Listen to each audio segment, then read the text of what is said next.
everyone is having a great Sunday afternoon. And as promised, I wanted to share these in a video, these strategies, and also some of the research on emotional and self-regulation that our graduate class is actually studying and will be continuing to study this semester in applied educational neuroscience.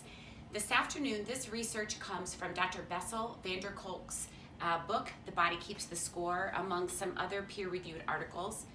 But I am finding within every school district, every school I travel to, one of the main issues that we are seeing, and I actually am seeing this at the Butler Lab School with many of our middle school students, is that there is this inability to regulate, meaning when a sound happens, when someone makes a comment, when someone perceives a gesture, a look, there can be a complete shutdown, or there is a very aggressive response.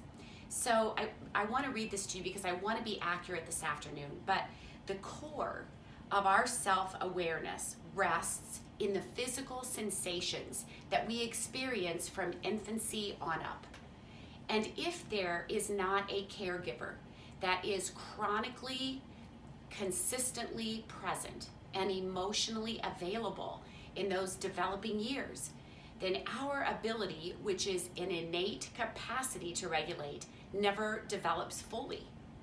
So the medial prefrontal cortex, and I talk about the prefrontal cortex a lot, but the medial prefrontal cortex is really the seat, and as Dr. van der Kolk talks about, it's the watchtower of our self-awareness.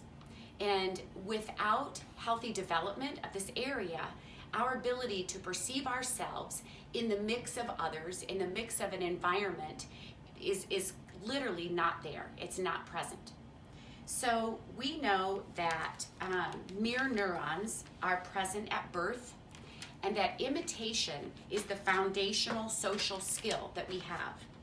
We learn self-care from the way we were cared for. And I want to say that again. We learn how to regulate, we learn how to care for ourselves by the way we were cared for, by the way those mirror neurons based in modeling from our caregivers were present or not present in our own life. Knowing hunger and really feeling that gnawing ache of hunger when we are babies, that co-regulation means we're fed, we're held, we're touched with pressure. When we are scared, we are comforted.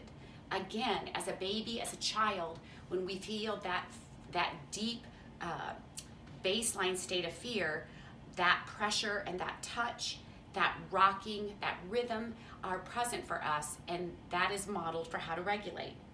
When our bowels erupt, when we are in significant pain, we are cleaned up, we are dried off, and we again are comforted. And I want to read this. This is so critical to understand. Associations, intense sensations. So think about this. The intense sensations that we experience as a baby or as a child are associated with safety, comfort, and mastery. And that's the foundation of self-regulation. But babies learn that their actions determine how they're responded to. So our children that walk into our classrooms and districts that have not had co-regulation, they have not had their terror eased or felt safety, they have been developing where terror, pleading, crying, wanting attention does not register with their caregivers. So nothing they can say or do, the beatings or the bringing of attention or help, is present for them when those experiences occur.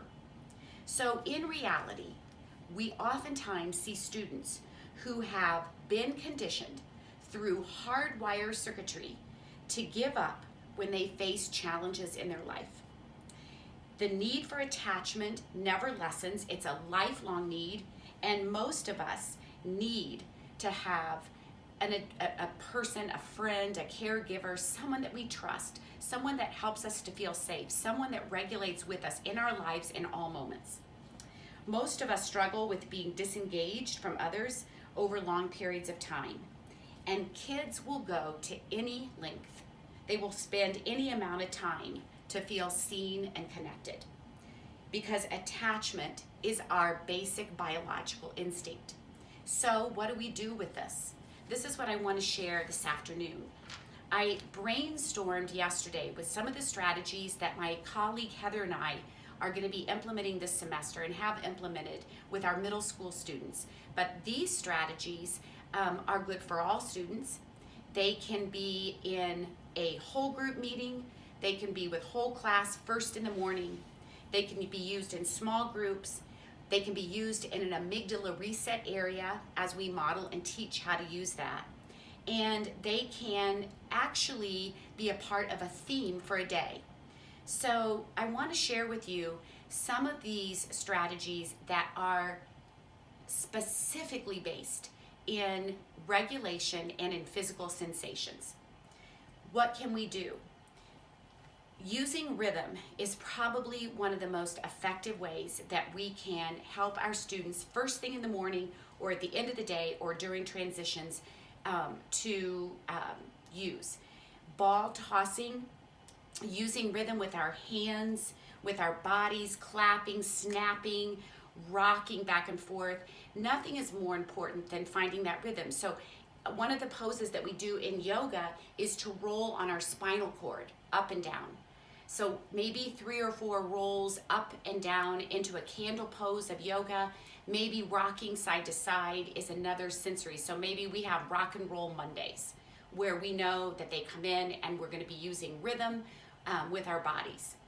Some of the other sensory regulation strategies, and what I mean by ball tossing is when you toss a ball back and forth in a threesome or foursome, there's a rhythm to ball tossing, and that's regulating. So you could have 3 or 4 small groups doing ball tossing.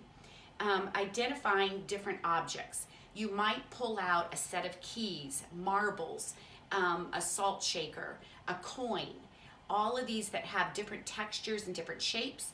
And if you place them in the palm of a student's hand where they can't see what they are, they need to take 10 to 15 seconds to feel that shape and to identify what it is. That seems really simple, but for many of our kids, they are so out of touch with their bodies and sensations that they cannot identify what that object feels like. We're using ice packs. Sometimes when we come in dysregulated, just putting an ice pack on the back of our neck, or icy hot, or just chewing on some ice chips. Having those available on a sensory table in the morning can be very regulating. I've talked about using frozen grapes in morning meeting and just feeling that sensation. Lavender scented blankets. I did this in 5th grade. I went to the Goodwill store, bought up tons of blankets, washed them in a frankincense and myrrh lavender detergent. We cut them into thirds, and we spent our focused attention practices wrapped up in that blanket. Weighted lap pads or blankets, just any type of soft pillow, and those sequenced pillows, laying those on your lap and actually moving your hands back and forth through the sequins is extremely regulating. We used that at School 55 in 4th grade this past week. I want you to think about maybe even using ellipticals, stationary bikes. Could you find an old massage chair, or even a foot bath where kids can just place their feet into warm water, when they're feeling really rough, when they come in the mornings. Also, we are using soft slippers, or maybe just have available a soft pair of socks, some sturdy boots that they can just put their feet in just to feel grounded. You might have some different sizes available. Mittens are really comforting. Those hand warmers that you put into gloves, we pass those around in morning meeting. We use makeup brushes or paint brushes just to feel this pressure and a sensation on the skin. And that could be something that we could do with the younger students, or older students can use that on their own. I'm trying to think. A head tickler is something I thought about, or a back scratcher. All of those are really attuning to helping students find that physical sensation and identifying with it. Why is this important? Because it helps to go back in time a little bit and reorganize those lower brain areas, that limbic system and that brainstem area, so that those areas are calm and regulated so that we can reach that medial and prefrontal cortex where learning occurs. I'm sorry this was a little long this afternoon. I hope everybody has a great evening, and I'll be writing about these two, making a list so that you have those. Thank you so much.